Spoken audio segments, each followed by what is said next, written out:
História da Redenção, capítulo 24.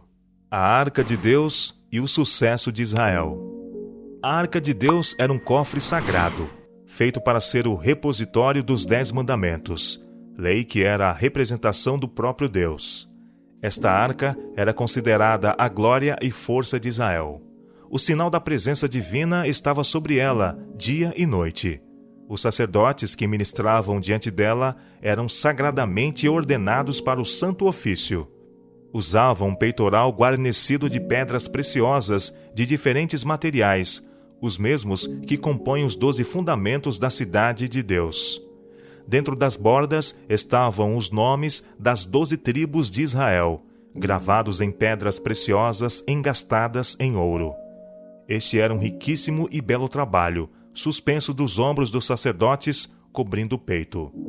À direita e à esquerda do peitoral havia 2 grandes pedras que resplandeciam com grande brilho. Quando eram trazidos aos juízes assuntos difíceis que não podiam decidir, eles os encaminhavam aos sacerdotes e estes inquiriam a Deus, que lhes respondia. Se ele aprovava e desejava garantir seu êxito, uma auréola de luz e glória repousava especialmente sobre a pedra preciosa à direita. Se desaprovava, um vapor ou nuvem parecia cobrir a pedra preciosa à esquerda. Quando inquiririam a Deus quanto a irem à batalha, a pedra à direita, quando circundada de luz, significava: ide e prosperai. A pedra à esquerda, quando sombreada pela nuvem, dizia: não ireis, porque não haveis de prosperar. Quando o sumo sacerdote entrava no lugar santíssimo uma vez por ano e ministrava diante da arca na solene presença de Deus, ele perguntava, e Deus frequentemente lhe respondia com voz audível. Quando o Senhor não respondia por voz, deixava que sagrados raios de luz e glória repousassem sobre o querubim que estava à direita da arca, em aprovação ou favor. Se seus pedidos eram recusados, uma nuvem repousava sobre o querubim à esquerda. 4 anjos celestiais sempre acompanhavam a arca de Deus em todas as suas jornadas, para guardá-la de todo perigo e para executar qualquer missão requerida deles em conexão com a arca. Jesus, o Filho de Deus, seguido por anjos celestiais, ia diante da arca quando esta veio ao Jordão, e as águas se abriram diante de sua presença. Cristo e os anjos estiveram junto à arca e os sacerdotes no leito do rio até que todo Israel tivesse atravessado o Jordão. Cristo e os anjos estavam presentes no circuito da arca ao redor de Jericó e finalmente derribaram os maciços muros da cidade e entregaram Jericó nas mãos de Israel. Resultado da negligência de Eli. Quando Eli era sumo sacerdote, elevou seus filhos ao sacerdócio. Apenas a Eli era permitido entrar uma vez por ano no lugar santíssimo. Seus filhos ministravam à porta do tabernáculo e oficiavam na matança dos animais e junto ao altar de sacrifícios. Continuamente abusavam deste ofício sagrado. Eram egoístas, ambiciosos, glutões e depravados. Deus reprovou a Eli por sua criminosa negligência na disciplina familiar. Eli reprovou seus filhos, mas não os conteve.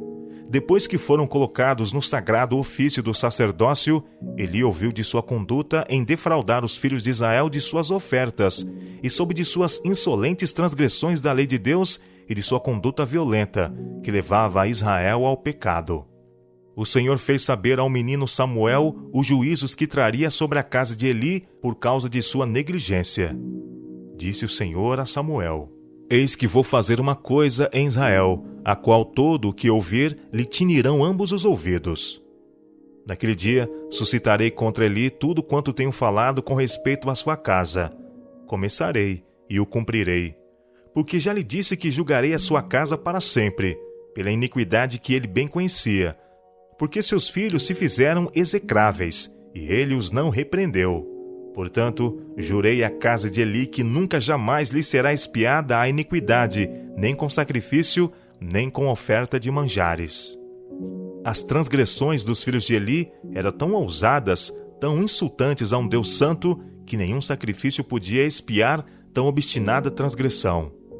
Esses sacerdotes pecadores profanaram o sacrifício que tipificava o Filho de Deus, e por sua conduta blasfema, pisavam sobre o sangue da expiação, do qual derivava a virtude de todos os sacrifícios. Samuel relatou a Eli as palavras do Senhor e disse Eli: É o Senhor? Faça o que bem lhe aprouver. Eli sabia que Deus havia sido desonrado e compreendeu que havia pecado. Aceitou que Deus assim punisse a sua pecaminosa negligência. A palavra do Senhor a Samuel, Eli a fez saber a todo Israel. Fazendo isso, pensava corrigir em parte sua passada negligência pecaminosa. O mal pronunciado sobre Eli não devia demorar. Os israelitas fizeram guerra com os filisteus e foram vencidos, e 4.000 deles foram mortos. Os hebreus ficaram temerosos. Sabiam que se outras nações ouvissem de sua derrota, seriam encorajadas a também fazerem guerra com eles. Os anciãos de Israel concluíram que este fracasso era porque a arca de Deus não estava com eles. Mandaram buscar em Sião a arca do concerto. Pensaram na sua passagem pelo Jordão e na fácil conquista de Jericó, quando conduziam a arca, e assim decidiram que tudo o que era necessário era buscar a arca e triunfariam sobre seus inimigos. Não compreenderam que sua fortaleza estava em sua obediência à lei contida na arca, que era uma representação do próprio Deus. Os corrompidos sacerdotes, Hofni e Finéias, iam com a arca sagrada, transgredindo a lei de Deus. Estes pecadores conduziram a arca para o arraial de Israel. A confiança dos homens de guerra fora restaurada e estavam seguros da vitória. A arca é tomada. Sucedeu que, vindo a arca da aliança do Senhor ao arraial, rompeu todo Israel em grandes brados e ressoou a terra. Ouvindo os filisteus a voz de júbilo, disseram: Que voz de grande júbilo é esta no arraial dos hebreus? Então souberam que a arca do Senhor era vinda ao arraial, e se atemorizaram os filisteus e disseram: Os deuses vieram ao arraial. E diziam mais: Ai de nós, que tal jamais sucedeu antes! Ai de nós, quem nos livrará da mão destes grandiosos deuses? São os deuses que feriram aos egípcios com toda a sorte de pragas no deserto. Sede fortes, ó filisteus, portai-vos varonilmente, para que não venhais a ser escravos dos hebreus, como eles serviram a vós outros. Portai-vos varonilmente e pelejai. Então pelejaram os filisteus. Israel foi derrotado, e cada um fugiu para sua tenda. Foi grande a derrota, pois caíram de Israel 30.000 homens de pé. Foi tomada a arca de Deus, e mortos os 2 filhos de Eli, Hofni e Finéias. Os filisteus pensavam que esta arca era o Deus dos israelitas. Não sabiam que o Deus vivo que criou os céus e a terra e deu sua lei sobre o Sinai mandava prosperidade e adversidade de acordo com a obediência ou transgressão de sua lei, contida na arca sagrada. Houve uma grande matança em Israel. Eli estava assentado ao pé do caminho, vigilante, com coração ansioso de receber notícias do exército. Estava temeroso de que a arca de Deus fosse tomada e poluída pela hoste de filisteus. O mensageiro do exército correu a Silo e informou a Eli que seus 2 filhos tinham sido mortos. Suportou isso com certo grau de calma, pois tinha razões para o esperar. Quando, porém, o mensageiro acrescentou: A arca de Deus foi tomada. Eli cambaleou de angústia sobre sua cadeira, caiu para trás e morreu. Ele partilhou da ira de Deus que viera sobre seus filhos. Era culpado em grande medida de suas transgressões, porque criminosamente negligenciara reprimi-los. A captura da arca de Deus pelos filisteus foi considerada a maior calamidade que podia acontecer a Israel. A esposa de Finéias, prestes a morrer, chamou a seu filho Icabode, dizendo: Foi-se a glória de Israel, pois foi tomada a arca de Deus. Na terra dos filisteus. Deus permitiu que sua arca fosse tomada pelos inimigos, para mostrar a Israel quão vão era confiar na arca, o símbolo de sua presença, enquanto estavam profanando os mandamentos contidos na arca. Deus queria humilhá-los, removendo deles essa sagrada arca, sua jactanciosa força e confiança. Os filisteus ficaram triunfantes, porque tinham como pensavam o famoso Deus dos israelitas, que havia realizado tantas maravilhas por eles e feito deles um terror para os seus inimigos. Levaram a arca de Deus a Asdod e a colocaram num esplêndido templo, feito em honra ao seu muito popular deus Dagom, depositando-a ao lado do seu deus. De madrugada, os sacerdotes desses deuses entraram no templo e ficaram aterrorizados ao encontrar Dagom caído no chão sobre o seu rosto, diante da arca do Senhor. Levantaram Dagom e o colocaram em sua posição costumeira. Pensaram que ele podia ter caído acidentalmente, mas na madrugada seguinte o acharam caído como antes, com o rosto em terra e a cabeça e ambas as mãos cortadas. Os anjos de Deus, que sempre acompanhavam a arca, prostraram este ídolo insensível e depois o mutilaram, para mostrar que Deus, o Deus vivo, está acima de todos os deuses e que diante dele todos os deuses pagãos são como nada. Os pagãos possuíam grande reverência por seu deus Dagom, e quando o acharam ruinosamente mutilado e prostrado sobre seu rosto diante da arca de Deus, ficaram tristes e consideraram isso de muito mau agouro aos filisteus. Isso foi interpretado por eles como que os filisteus e todos os seus deuses deviam ser subjugados e destruídos pelos hebreus, e que o Deus dos hebreus seria maior e mais poderoso do que todos os deuses. Removeram a arca de Deus de seu templo idólatra e a colocaram num lugar à parte.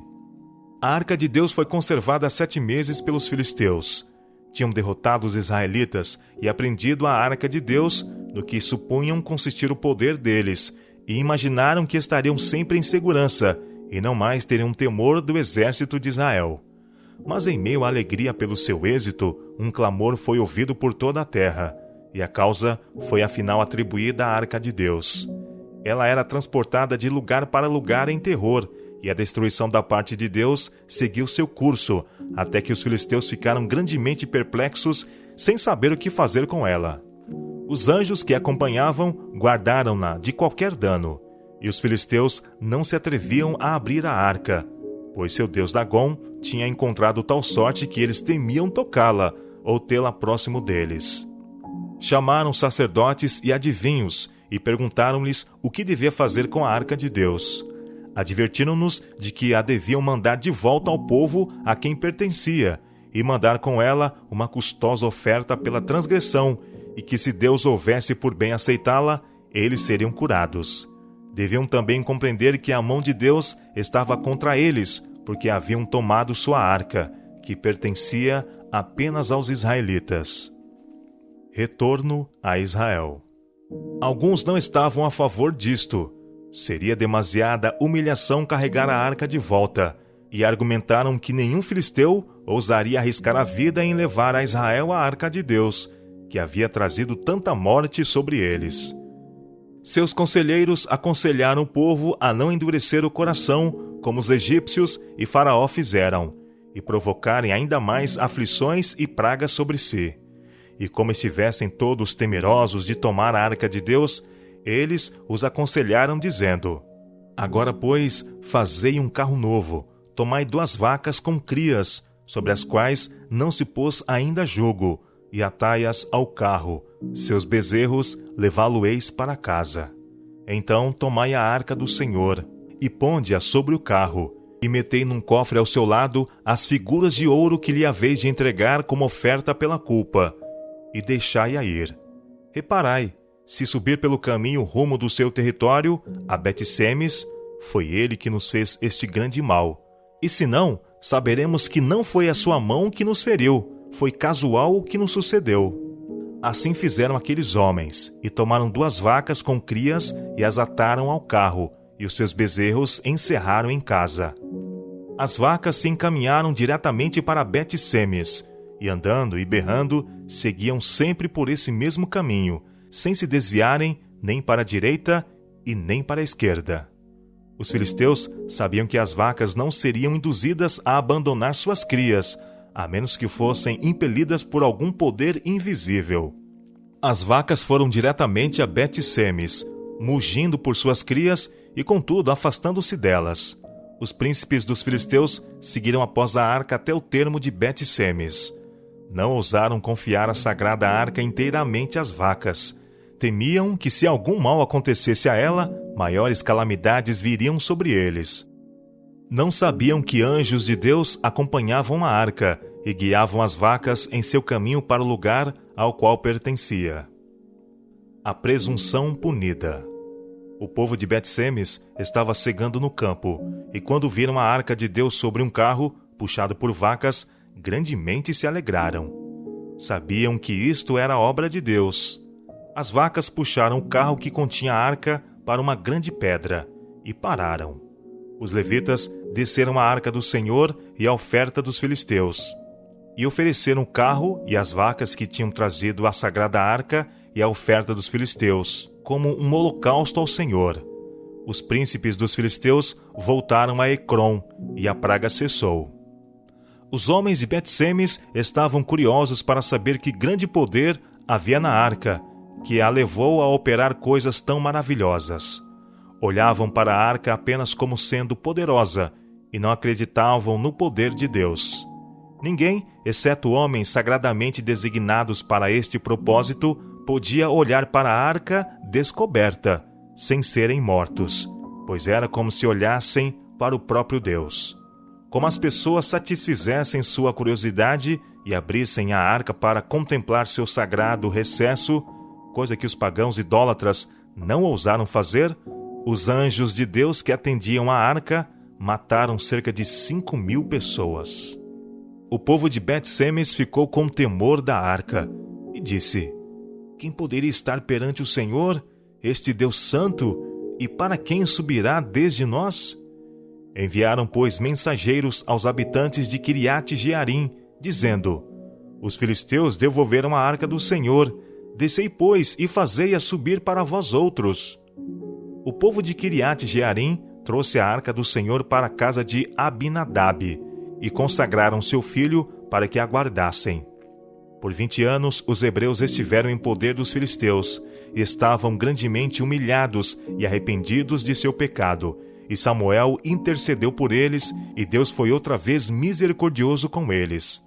Os filisteus fizeram guerra com eles, e o Senhor tornou a operar de maneira milagrosa por Israel, e venceram seus inimigos. A arca permaneceu na casa de Abinadab, até que Davi foi feito rei. Ele convocou todos os homens escolhidos de Israel, 30.000, e foi buscar a arca de Deus. Colocaram-na sobre um carro novo e a levaram da casa de Abinadab. Uzá e Aiô, filhos de Abinadab, guiavam o carro. Davi e toda a casa de Israel se alegravam diante do Senhor com toda sorte de instrumentos musicais. Quando chegaram à eira de Nacon, estendeu Uzá a mão à arca de Deus e a segurou, porque os bois tropeçaram.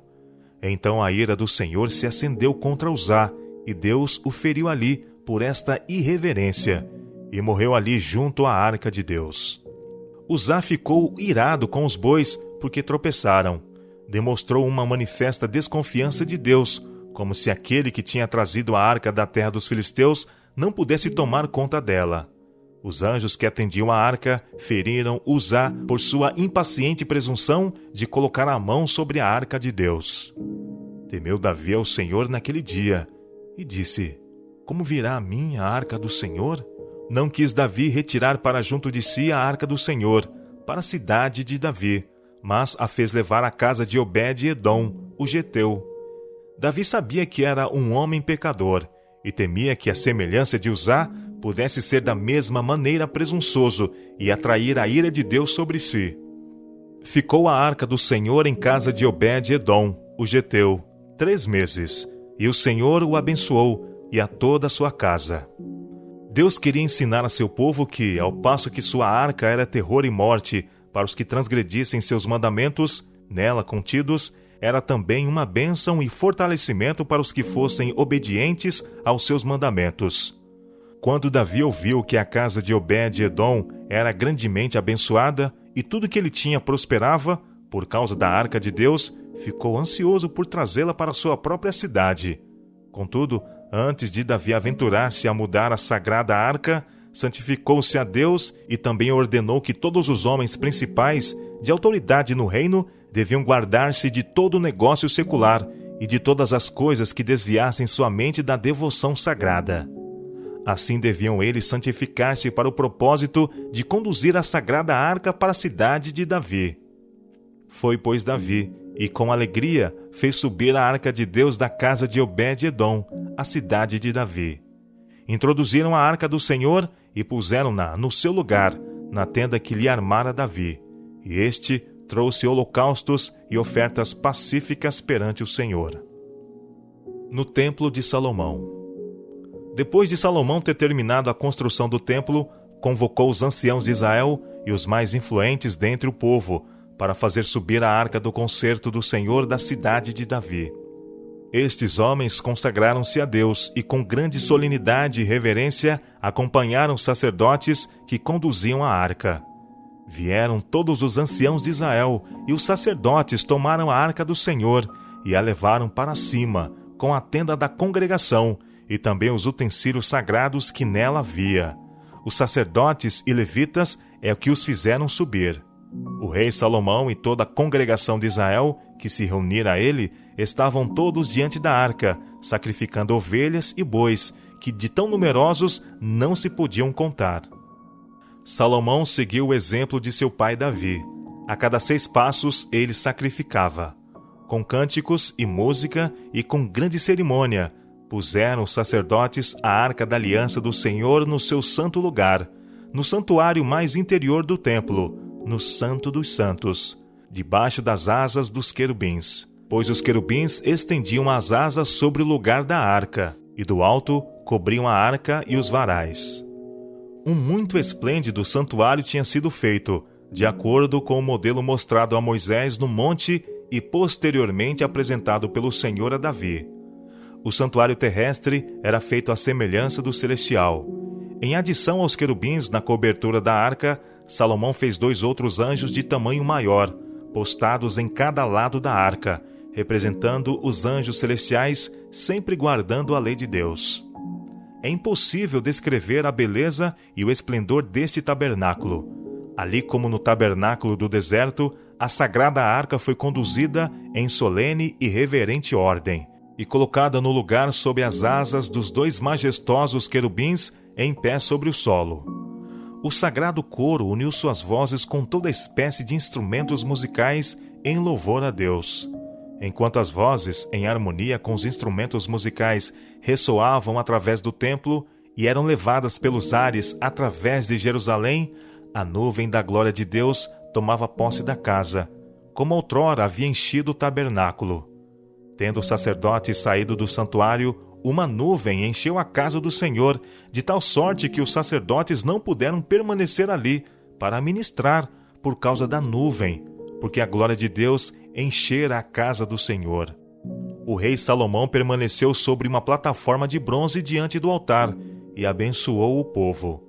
Ele então ajoelhou-se e, com as mãos erguidas, pronunciou uma fervorosa e solene oração a Deus, enquanto a congregação estava curvada com seus rostos em terra.